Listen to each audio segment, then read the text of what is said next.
দেখতে যত ছোট স্বাদ কিন্তু একদম বড়দের মতো।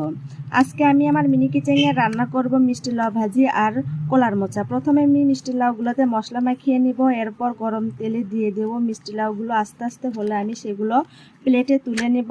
অনেকেই বলেন যে মিনি কিচেনে রান্না খাওয়া যায় না, কিন্তু আসলে খাওয়া যায়। এটা আমি আপনাদেরকে প্রমাণ করে দেখাবো। আমার বাচ্চা যদি এই মিনি কিচেনে রান্না খাইতে পারে তাহলে ইনশাল্লাহ মনে করবেন আমরা সবাই খেতে পারবো।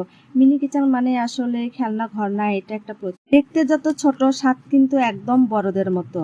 আজকে আমি আমার মিনি কিচেনে রান্না করব মিষ্টি লাউ ভাজি আর কলার মোচা। প্রথমে আমি মিষ্টি লাউগুলোতে মশলা মাখিয়ে নিব, এরপর গরম তেলে দিয়ে দেব। মিষ্টি লাউগুলো আস্তে আস্তে হলে আমি সেগুলো প্লেটে তুলে নেব। অনেকেই বলেন যে মিনি কিচেনে রান্না খাওয়া যায় না, কিন্তু আসলে খাওয়া যায়। এটা আমি আপনাদেরকে প্রমাণ করে দেখাবো। আমার বাচ্চা যদি এই মিনি কিচেনে রান্না খাইতে পারে তাহলে ইনশাল্লাহ মনে করবেন আমরা সবাই খেতে পারবো। মিনি কিচেন মানে আসলে খেলনা ঘর না, এটা একটা